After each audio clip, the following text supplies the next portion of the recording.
आज का अपना टॉपिक क्या है? रेखा समाकलन। जो बीएससी पार्ट फर्स्ट है, उस बीएससी पार्ट फर्स्ट में ईएम इलेक्ट्रो जो मैग्नेटिज्म है विद्युत चुंबकी, उस विद्युत चुंबकी का टॉपिक अपने पास रेखा समाकलन।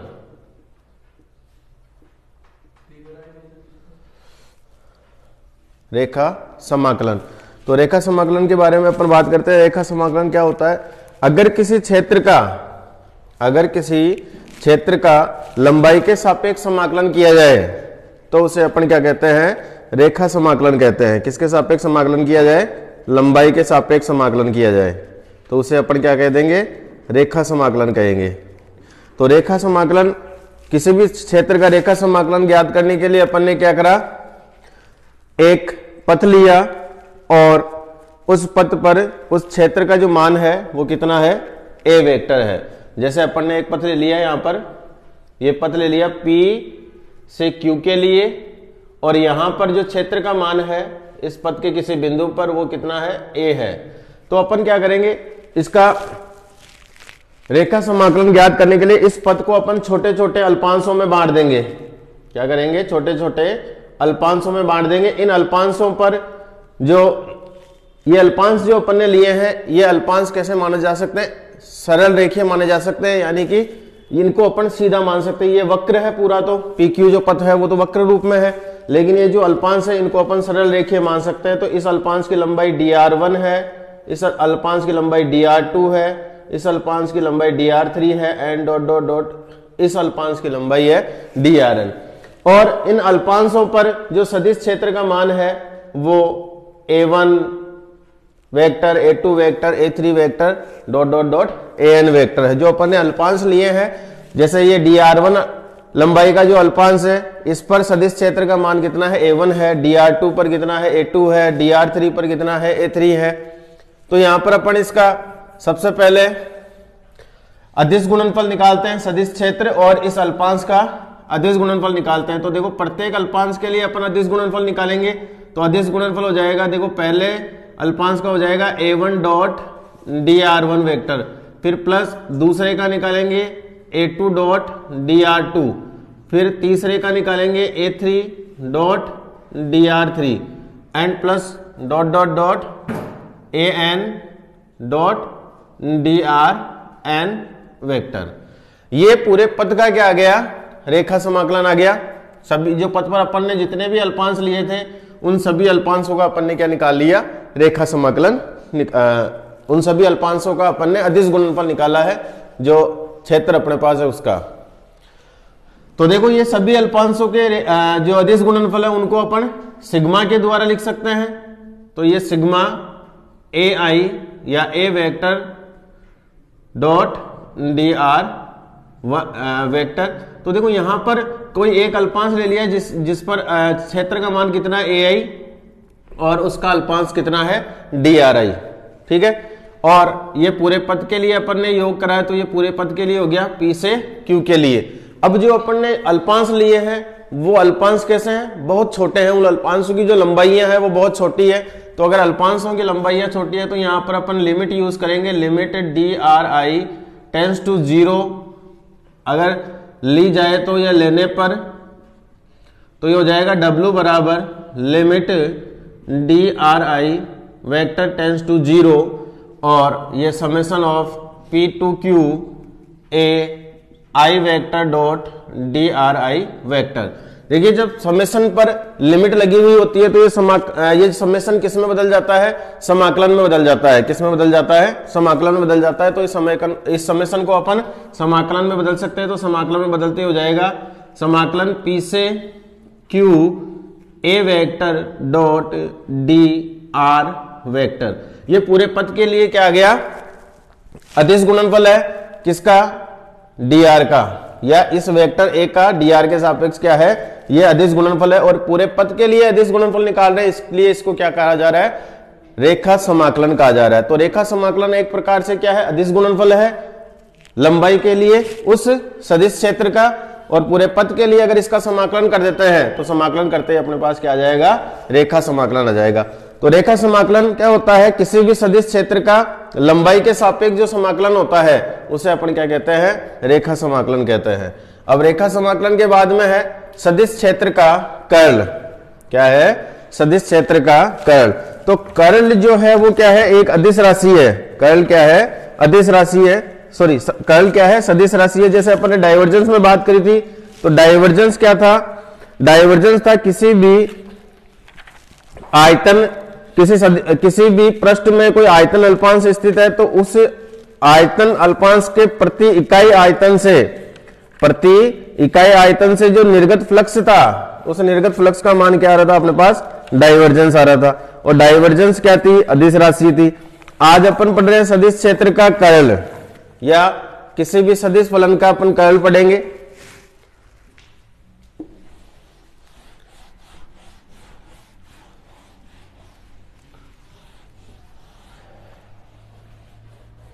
सदिश फलन हो सकता है, सदिश क्षेत्र हो सकता है, एक ही बात है। तो सदिश क्षेत्र का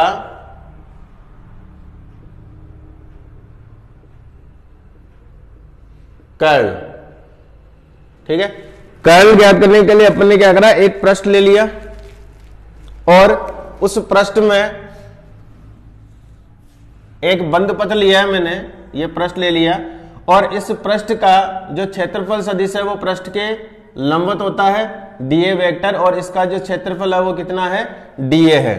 अब इस पृष्ठ में अपन ने एक बंद पथ ले लिया, क्या ले लिया, एक बंद पथ ले लिया है ये, और इस बंद पथ पर कोई अल्पांश लिया है और इस अल्पांश की लंबाई कितनी है, डीएल है। तो इस अल्पांश का रेखा समाकलन निकालें, तो इस अल्पांश का रेखा समाकलन हो जाएगा ए डॉट डीएल, और पूरे पृष्ठ के लिए बात कर दे तो अपन क्या कर देंगे, इसको समाकलन में कन्वर्ट कर देंगे। ये रेखा समाकलन हो गया और ये पूरा पथ बंद है, इसलिए अपन ने इसको क्या कर दिया, बंद कर दिया समाकलन को। तो ये इस बंद पथ का क्या है, रेखा समाकलन है। और इस बंद पथ के रेखा समाकलन में अगर अपन किसका भाग लगा दें, इस क्षेत्र के जो भी अपन ने पृष्ठ लिया है उस पृष्ठ के क्षेत्रफल का भाग लगा दें, तो अपन को क्या मिल जाएगा, कर्ल मिल जाएगा। क्या मिल जाएगा, कर्ल मिल जाएगा। तो ये जो यहां पर जो पद लिखा हुआ 1/dA integration of A vector dot DL vector, ये कर्ल है। और ये कर्ल किसका है, इस सदिश क्षेत्र ए का है, जो कि इस पृष्ठ पर या इस पृष्ठ पर जो मान है सदिश क्षेत्र का वो कितना ए वेक्टर है। तो इस ए वेक्टर के लिए ये कर्ल आया अपने पास। तो कर्ल क्या होता है, किसी भी पृष्ठ के प्रति एकांक क्षेत्रफल से बंद पथ का जो रेखा समाकलन है वो रेखा समाकलन क्या कहलाता है, कर्ल कहलाता है। प्रति इकाई क्षेत्रफल से जो कर्ल का मान है, प्रति इकाई क्षेत्रफल से जो रेखा समाकलन का मान है वो क्या कहलाता है, कर्ल कहलाता है। किसी भी पृष्ठ के प्रति एकांक क्षेत्रफल से जो बंद पृष्ठ लिया है उस बंद पृष्ठ का जो रेखा समाकलन है उस रेखा समाकलन का मान क्या कहलाता है, कर्ल कहलाता है। ठीक है। अब आज अपन जो सदिश क्षेत्र का जो कर्ल है उसका व्यंजक निकालेंगे कार्तीय निर्देश तंत्र में। कौन से वाले निर्देश तंत्र में निकालेंगे अपन, कार्तीय निर्देश तंत्र में कर्ल निकालेंगे किसी भी सदिश क्षेत्र का। तो कार्तीय निर्देश तंत्र का मतलब हो गया कि उसमें x, y और z अक्ष होंगे।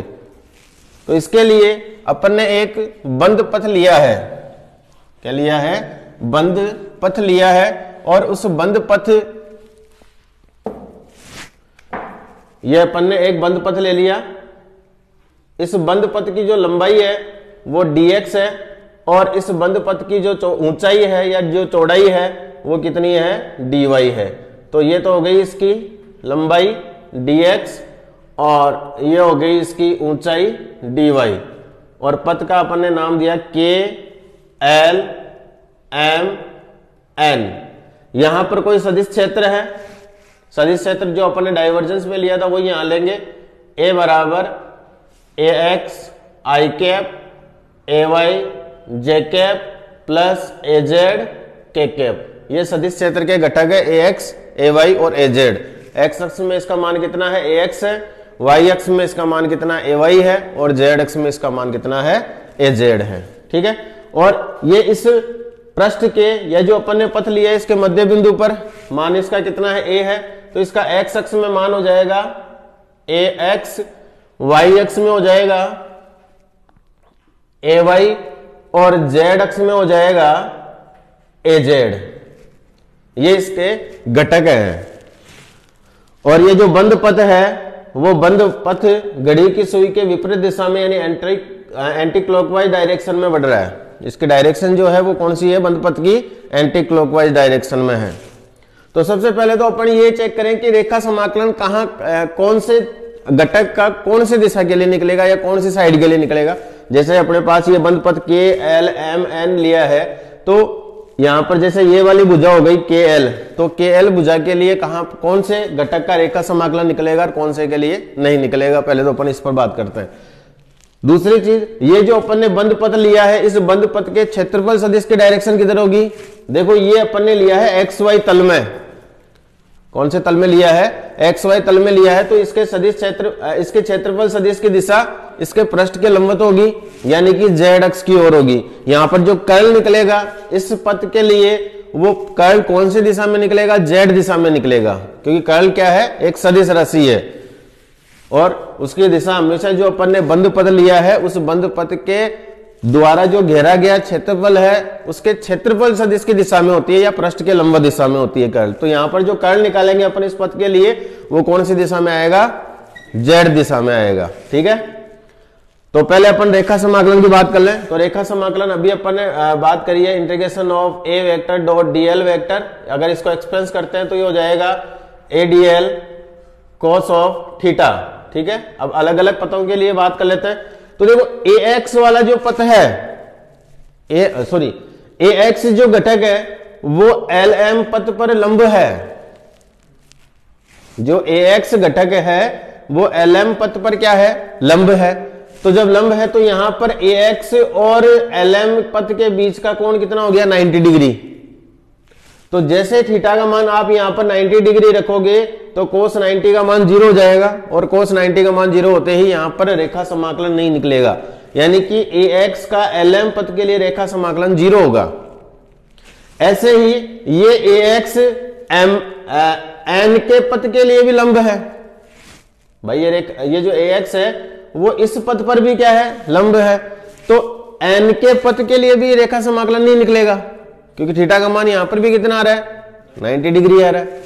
तो ए एक्स का एन के और एल एम पथ के लिए रेखा समाकलन 0 हो जाएगा, इसके लिए यहां पर रेखा समाकलन नहीं निकालेंगे। अब कौन सा पथ बच गया अपने पास, अब पथ बच गया आपके पास एन के, सॉरी एम एन और के एल। तो जो एम एन पथ है उसके ए एक्स क्या है, समांतर है भाई। ए एक्स तो इस डायरेक्शन में, एक्स डायरेक्शन में है, और एल एम जो एम एन पथ है वो एम एन पथ भी एक्स या माइनस एक्स दिशा में है। तो यहां पर ये तो इसके समांतर हो गया या प्रति समांतर हो गया। तो यहां पर थीटा का मान 180 डिग्री या 0 डिग्री, जैसे इस पथ के लिए 0 डिग्री आ जाएगा और इस पथ के लिए 180 डिग्री आ जाएगा। तो कोस 180 और 0 दोनों का मान ही 0 नहीं होता है। तो यहां पर एम एन पथ के लिए और के एल पथ के लिए ए एक्स का रेखा समाकलन प्राप्त होगा अपन को। ठीक है, तो ए एक्स का जो रेखा समाकलन है वो इन दोनों पथों के लिए निकालेंगे अपन। दूसरा ए वाई की बात कर लेते हैं अपन। तो जो ए वाई है वो ए वाई एम एन पथ पर लंब है। देख लो, ए वाई इस पथ पर लंब है, लंबवत है यहां पर। जब लंबवत है तो ए वाई का एम एन पथ पर रेखा समाकलन नहीं निकलेगा, क्योंकि कोस 90, कोस 90 का मान 0। ऐसे ही के एल पथ के लिए भी ए वाई का मान नहीं निकलेगा। के एल पथ के लिए भी ए वाई का मान या ए वाई का जो रेखा समाकलन है वो अपन को प्राप्त नहीं होगा, क्योंकि इस पर भी लंब है। ठीक है, अब ए वाई का जो रेखा समाकलन है वो कौन से पथ के लिए निकलेगा, जो इसके समांतर है। तो एल एम जो पथ है वो एल एम पथ ए वाई के समांतर है। ऐसे ही एन के जो पथ है वो भी ए वाई के समांतर या प्रति समांतर है। तो यहां पर भी रेखा समाकलन निकलेगा। तो ए एक्स का जो रेखा समाकलन है वो तो ए एक्स का रेखा समाकलन तो के एल और एम एन के लिए निकलेगा, और ए वाई का रेखा समाकलन एल एम और एन के लिए निकलेगा। तो सबसे पहले अपन बात करते हैं के एल पथ के लिए, ठीक है। तो के एल पथ के लिए जो रेखा समाकलन निकलेगा वो ए एक्स का निकलेगा, ए वाई का नहीं निकलेगा, ठीक है। तो सबसे पहले तो अपन ज्ञात करें कि ए एक्स जो घटक है अपने पास, जिसका यहां पर मान ए एक्स है, उसका मान के एल पथ पर कितना होगा, क्योंकि ये मान तो इसके मध्य बिंदु पर है, जबकि जो के एल पथ है वो इस मध्य बिंदु से माइनस के dy/2 दूरी पर स्थित है, या dy/2 दूरी पर स्थित है। माइनस वाई अक्ष में है इसलिए माइनस यूज कर रहे हैं, क्योंकि ऊपर की ओर, यहां से ऊपर की ओर वाई अक्ष पॉजिटिव होगा, इधर वाई अक्ष नेगेटिव होगा, ठीक है। तो अपन को dy/2 दूरी पर मान निकालना है किसका, ए एक्स का। तो जैसे अपन ने डाइवर्जेंस में पढ़ा था वैसे ही यहां पर पढ़ेंगे। तो डाइवर्जेंस में अपन ने क्या निकाला था, किसी भी सदिश क्षेत्र के घटक का किसी पृष्ठ पर मान निकालने के लिए सबसे पहले उसमें परिवर्तन की दर निकाली गई थी कि वो घटक दूरी के अनुसार या उस दिशा में जो दूरी है उसके अनुसार परिवर्तित कैसे हो रहा है। तो सबसे पहले परिवर्तन की दर निकालेंगे। तो ए एक्स जो है वो एक्स दिशा में है और उसका मान अपन निकालेंगे यहां पर। तो इस दिशा में अपन को मान निकालना है, यानी कि वाई दिशा में। भाई वाई दिशा में ये dy/2 दूरी पर ही तो है।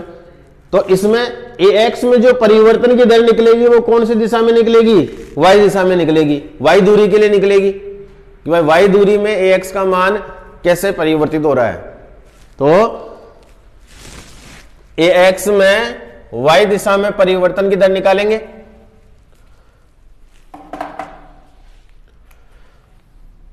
तो ए एक्स में वाई दिशा में परिवर्तन की दर, वो परिवर्तन की दर हो जाएगी del A X upon del Y, क्योंकि वाई दिशा में निकाल रहे हो आप, इसलिए वाई दूरी का भाग लगेगा। तो ये हो जाएगा del A X upon del x. अब अपन को कौन से पथ पर, एल एम पथ पर चलना है, सॉरी के एल पथ पर चलना है, और जो के एल पथ है वो इससे माइनस के dy/2 दूरी पर है। तो माइनस के dy/2 दूरी पर मान हो जाएगा इसका del A X upon del Y and dot minus का dy/2 आ गया। ये कहां पर आ रहा है, इसका के एल पथ पर ए एक्स का मान आ रहा है। ए एक्स मान इसका ऑलरेडी है, ए एक्स इसका जो मान है वो तो ऑलरेडी है, और यहां पर परिवर्तन होकर मान और कितना आ गया, ये आ गया। तो के एल पथ पर कुल मान कितना आ जाएगा, तो के एल पथ पर कुल मान ए एक्स तो है ही ऑलरेडी,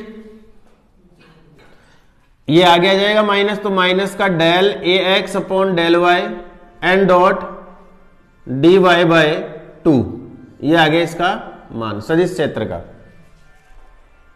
क्या जाएगा, मान आ जाएगा। ठीक है। आप चाहो तो रेखा समाकलन में यही निकाल सकते हो, क्योंकि अपन को ए एक्स और के एल पथ की डायरेक्शन मालूम है और के एल पथ की लंबाई भी मालूम है। तो के एल पथ के लिए रेखा समाकलन भी यही निकाल ले। तो के एल पथ के लिए रेखा समाकलन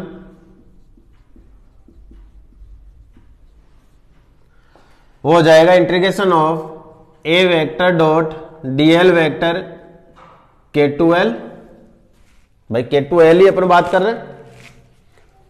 तो देखो इसको अपन प्रसारित करेंगे तो हो जाएगा ए dl cos ऑफ 0 डिग्री, क्योंकि ए एक्स भी इसी दिशा में बढ़ रहा है और के एल पथ भी इसी दिशा में बढ़ रहा है, दोनों समान दिशा में, तो थीटा का मान हो जाएगा 0 डिग्री।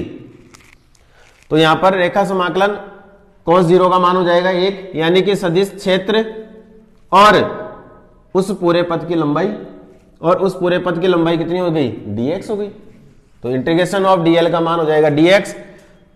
तो ये हो गया ए X minus del A X upon del Y और डॉट dy/2, ये तो हो गया सदिश क्षेत्र का मान, और लंबाई कितनी है उस पूरे पथ की KL की dx, ये रेखा समाकलन आ गया।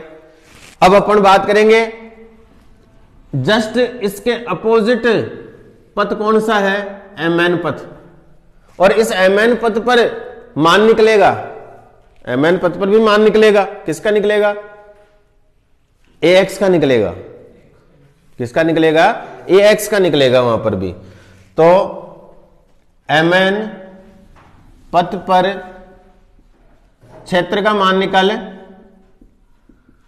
तो mn पथ पर क्षेत्र का मान देखो, ax तो ऑलरेडी होगा, परिवर्तन की दर निकालेंगे तो परिवर्तन की दर y दिशा में निकलेगी, अब वही उधर ही निकलेगी, वही y में इधर था, ये पृष्ठ भी y में था और ये भी y में है, तो इसमें भी परिवर्तन की दर हो जाएगी del ax upon del y।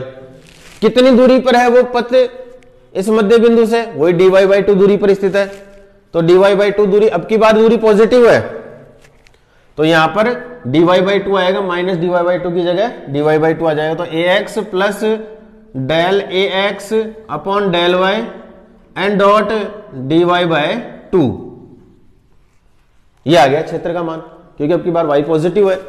अब यहां पर जो mn पथ है उसके लिए अपन क्या निकालेंगे, रेखा समाकलन निकालेंगे। तो रेखा समाकलन के लिए अपन को कौन चाहिए, बीच के सदिश क्षेत्र का जो घटक है और जो पथ है उसके बीच का कोण चाहिए। तो देखो सदिश क्षेत्र पॉजिटिव x दिशा में है और पथ जा रहा है नेगेटिव x दिशा में, तो यानी कि थीटा का मान 180 डिग्री।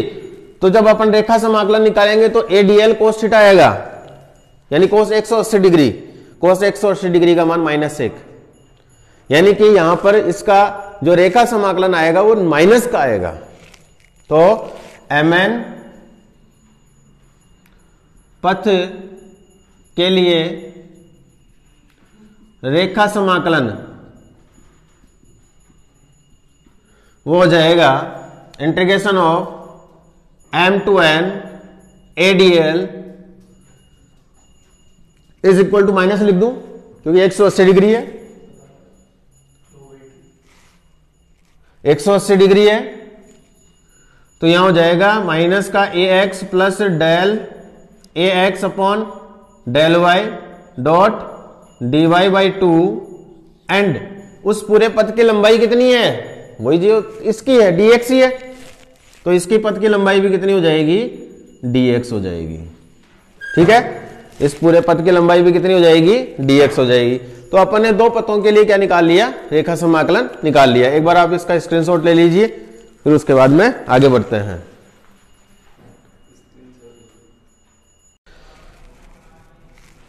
तो जैसे अपन ax के लिए रेखा समाकलन का मान निकाला है, अब ay के लिए भी निकालते हैं। तो ay का जो रेखा समाकलन है वो ay का रेखा समाकलन कौन कौन से पद के लिए मिलेगा, एक तो mn, एक तो lm के लिए मिलेगा और एक nk के लिए मिलेगा रेखा समाकलन। तो ay जो ay है उसमें परिवर्तन की दर, यानी कि ay का मान अपन को यहां निकालना है, तो पहले ay में क्या निकलेगी, परिवर्तन की दर निकलेगी। तो ay का मान अपन को यहां निकालना है, तो ay में परिवर्तन की दर, तो यहां से ये वाला जो पथ है lm जो पथ है वो x अक्ष में है, x अक्ष में है और dx/2 दूरी पर है, तो इसमें ax में x दिशा में परिवर्तन की दर हो जाएगी, ay में x दिशा में परिवर्तन की दर हो जाएगी del ay upon del x। ठीक है, अब यहां पर देखो ये वाली दूरी कितनी है lm पथ के लिए, dx/2, तो ये पॉजिटिव dx/2 दूरी पर मान हो जाएगा इसका del ay upon del x and plus dx/2। अब कौन से वाले पद के लिए, lm पद पर इसका कुल मान हो जाएगा, ay तो ऑलरेडी है ही, plus del ay upon del x and dot dx/2। ठीक है, अब इस वाले पद के लिए अपन को रेखा समाकलन निकालना है। क्या निकालना है, रेखा समाकलन। ठीक है, तो रेखा समाकलन जब अपन निकालेंगे तो रेखा समाकलन अपने पास कितना मिलेगा भाई, देखो इनको एक बार मिटा देते हैं भाई हम।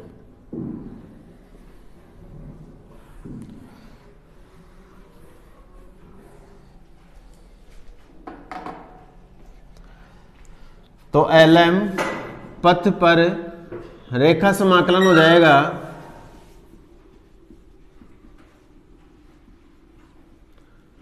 L to M A dot DL is equal to, देखो यहां पर AY पॉजिटिव y एक्स में है और ये वाला जो पथ है वो भी पॉजिटिव y एक्स की ओर बढ़ रहा है, तो थीटा का मान 0।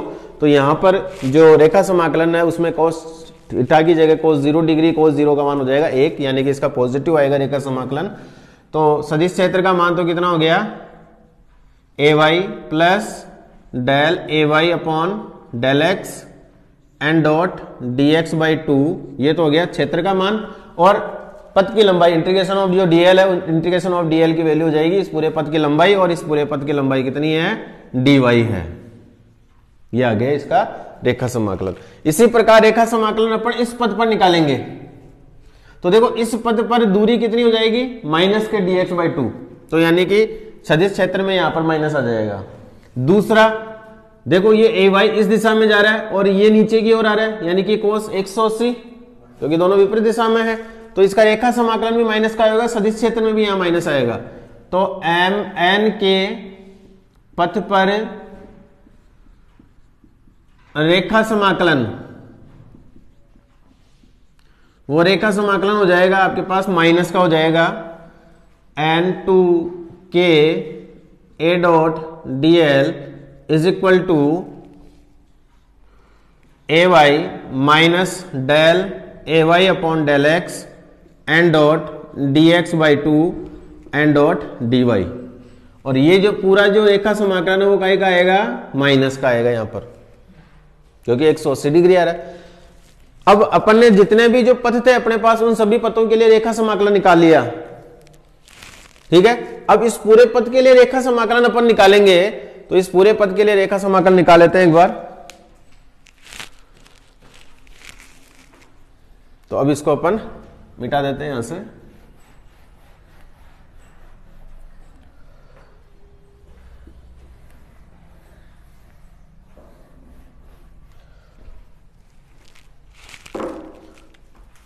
तो संपूर्ण पथ का जो रेखा समाकलन आएगा वो रेखा समाकलन हो जाएगा, रेखा समाकलन वो हो जाएगा इंटीग्रेशन ऑफ के एल एम एन, पूरे पथ के लिए बात कर रहे हैं, ए डॉट डी एल। इसको अपन अलग अलग भुजाओं के लिए निकाल सकते हैं। तो पहले K to L A dot D L plus L to M A dot D L plus M to N A dot D L plus N to K A dot D L. और इन सभी का मान अपन ने निकाल रखा है, इन सभी का अपन ने मान निकाल रखा है। तो ये सभी के जो मान है वो अपन यहां पर रखते हैं। तो सबसे पहले कौन से पथ के लिए, के एल पथ के लिए अपन को मान रखना है, कौन से वाले पथ के लिए रखना है, के एल पथ के लिए मान रखना है। चलो के एल पथ के लिए मान रखते हैं।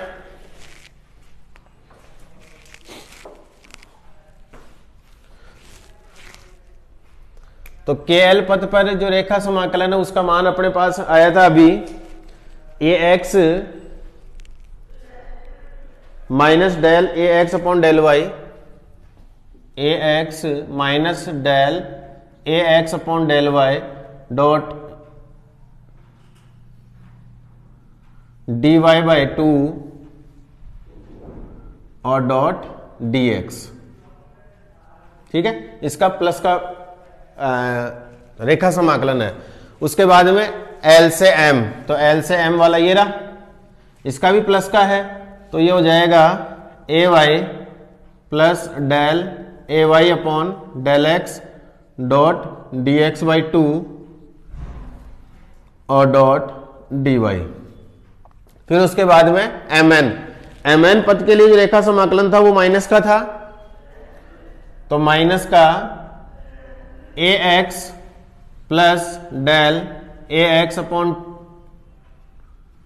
Del Y dot D Y by 2 and dot D X. फिर उसके बाद में n के पथ का जो रेखा समाकलन है वो भी माइनस का है, और वो है A Y minus del A Y upon del X D X by two and dot D Y, right. ये अपने पास रेखा समाकलन आए हैं, ठीक है। अब बाकी को अपन इरेज कर देते हैं।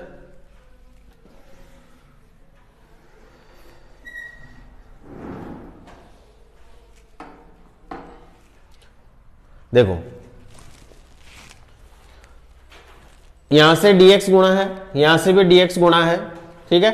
देखो यहां से ये माइनस से गुणा होगा तो ax dx माइनस का हो जाएगा, और यहां पर ये ax dx प्लस का है, कैंसिल। ax dx से ax dx कैंसिल। सिमिलर यहां पर देखिए ay dy है, ay dy, और ऐसे कैसे ही यहां पर भी है माइनस का ay dy, तो ये माइनस का ay dy उस प्लस के ay dy से कैंसिल हो जाएगा।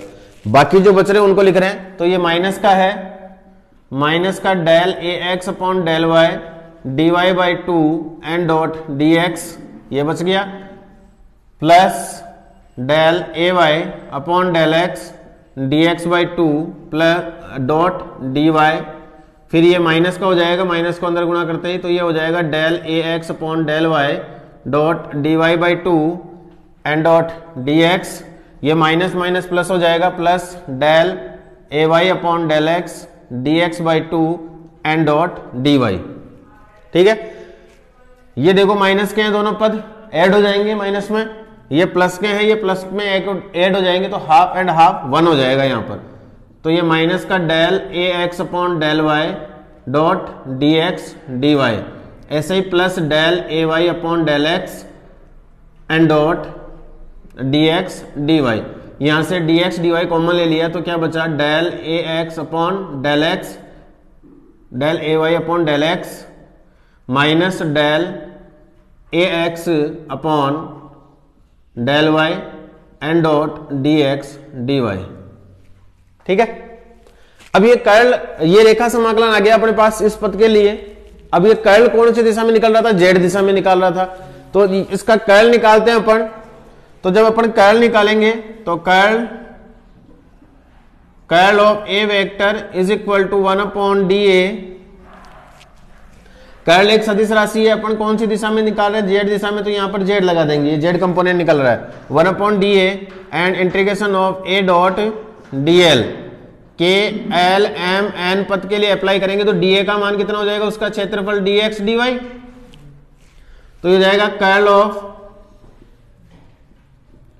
ए वेक्टर डॉट के कैप लगा सकता हूं यहां पर, क्योंकि जेड कंपोनेंट निकल रहा है, जेड दिशा में जो एकांक सदिश होता है वो के कैप होता है, ये हो जाएगा डी एक्स डी वाई, और यहां पर हो जाएगा आपके पास ए डी एल का मान कितना आया अपने पास, del A Y upon del X minus del A X upon del Y and dot D X D Y, D X D Y से D X D Y cancel हो गया, तो कर्ल ऑफ ए वेक्टर का जो Z component है वो आ गया अपने पास del A Y upon del X minus del A X upon del Y, ये आ गया कर्ल का मान जो जेड दिशा में अपन को घटक मिल रहा है। ऐसे ही बाकी के घटक निकालें अपन, तो जब बाकी के घटक निकालेंगे तो घटक निकालने से पहले अपन एक दूसरा फॉर्मूला ड्राइव करते हैं। देखो ग्रेडियंट क्रॉस ए का मान निकालते हैं अपन एक बार, ठीक है। तो ग्रेडियंट डॉट इसका मान निकालेंगे अपन, इसको एक बार इरेज कर देता हूं मैं, ठीक है। स्क्रीनशॉट आप टाइम टू टाइम लेते रहिए भाई।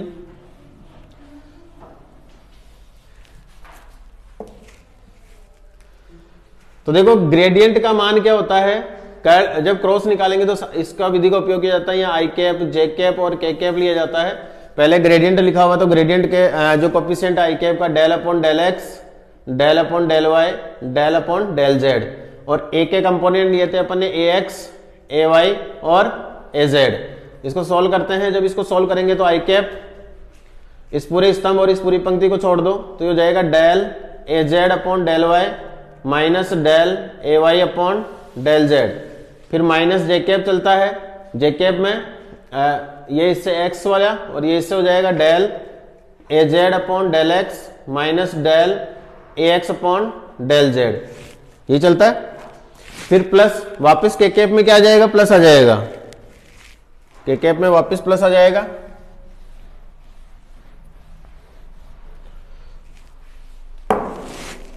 तो प्लस के कैप में देखो ये स्तंभ और ये पंक्ति छोड़ दो, ए वाई एक्स वाले से होगा, तो ये हो जाएगा del A Y upon del X minus del A X upon del Y. देखो अपन ने जो ड्राइव करा है वो लास्ट वाली टर्म आ रही है अपने पास, आ रही है, तो ये लास्ट वाली टर्म है, यानी कि ये जेड दिशा का कंपोनेंट है कर्ल का, ये वाला। तो ये कौन सी दिशा का है, एक्स दिशा का। ये कौन सी दिशा का है, वाई दिशा का है। ठीक है, इसको अपन रीअरेंज कर लेते हैं। I cap del A Z upon del Y minus del A Y upon del Z plus K cap plus J cap, minus common ले लिया तो del A X upon del Z minus del A Z upon del X plus K cap del A Y upon del X minus del A X upon del Y. कुछ नहीं करा मैंने, minus common लिया है। तो ये तो हो गया एक्स कंपोनेंट, ये हो गया वाई कंपोनेंट और ये हो गया जेड कंपोनेंट कर्ल का। क्या हो जाएगा, जेड कंपोनेंट। तो मैं कंपोनेंट यहां पर लिख देता हूं। तो ये तो जेड कंपोनेंट तो हो ही गया अपने पास। तो अब वाई एक्स कंपोनेंट निकालते हैं, तो curl of A vector in X direction is equal to हो जाएगा curl of A vector dot I cap, right. I cap क्या हो जाएगा अपने पास, ये हो जाएगा del A Z upon del Y minus del A Y upon del Z, ये आ गया। अब कर्ल निकालेंगे अपन कौन सी दिशा का, वाई दिशा का, वो हो जाएगा curl of A vector dot J cap is equal to हो जाएगा वाई दिशा का del A X upon del Z minus del A Z upon del X. ये आ गया अपने पास कौन सी दिशा का, वाई दिशा का। तो एक्स दिशा का, वाई दिशा का और जेड दिशा के तीनों कर्ल आ गए। इन तीनों को अगर अपन जोड़ दें तो अपने पास कुल जो मान है कर्ल का वो प्राप्त हो जाएगा। तो टोटल कर्ल निकालें, कुल कर्ल वो हो जाएगा अपने पास curl of A vector is equal to